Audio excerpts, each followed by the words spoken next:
Good evening. I will be discussing the first property of relation, which is reflexive relation. First property is the reflexive relation. It has a definition. A relation R on a set is called reflexive if A, A is an element of R. For every element, A is an element of set A. So to fully understand, I'll give an example of this. So here, example number 3. We have A that has an element of 1, 2, and 3, and we have R1 element that has an element of relation 1 that has an element of 1, 1, 2, 2, 3, 3, and 2, 1, while relation 2 has a element of a 1, 1, 3, 3, 2, 1, and 3, 2. So we have so we'll write the condition of reflexive. So A, A, they must be related. So or it can be it can be A, R, A, where A is an element of set A. So let's start with R1. Okay. So R1, I'll rewrite it here. R1, 1, 1, 2, 2, 3, 3, 2, 1. Okay. So looking at the reflexive, this one is the reflexive, the condition. So it means A, A. So looking at the here element 1, what is 1? How do we interpret how do we write this as a reflexive form? So 1, 1, there must be a 1, 1 in the set, in the set. Next 2 here, 2, 2, 2. Next 3, 3, 3. This must be included in the set. These 3 must be included in the set.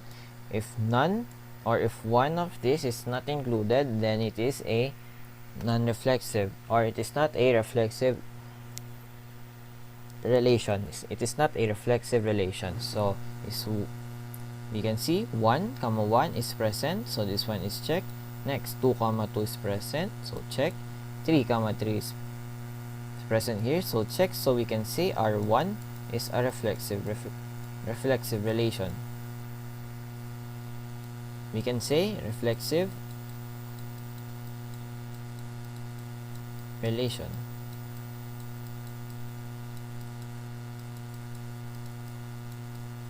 Next, we'll go to R2. R2, it has an element of 1, 1, 3, 3, 2, 1, 2, 1, 3, 2. Okay, let's look at here again. So 1, 1, 2, 2, and 3, 3 must be present in R2. So we can see R1, 1 is present, 3, 3 is present, but 2, 2 is not present. So we can say, we will put here no 2, 2. I said a while ago that these 3 must be present in R2. So it must, for it to be called a reflexive relation, since there is no 2, 2 here in the relation of 2, therefore R2 is not reflexive.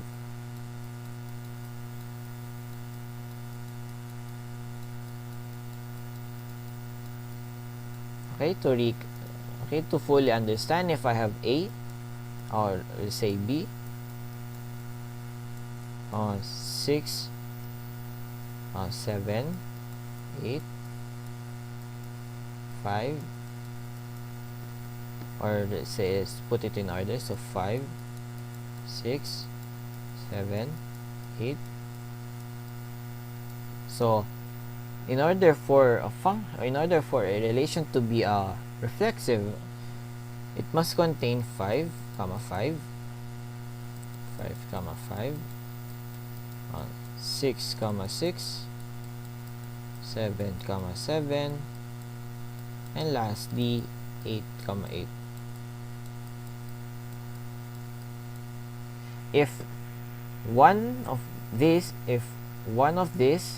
at least one is not included, the relation is not a reflexive. So the answer R1 is a reflexive relation, while R2 is not a reflexive relation. So now we are done discussing the definition and example of reflexive relation. In the next video, I will be discussing the second property of relation, which is symmetric relation. Thank you.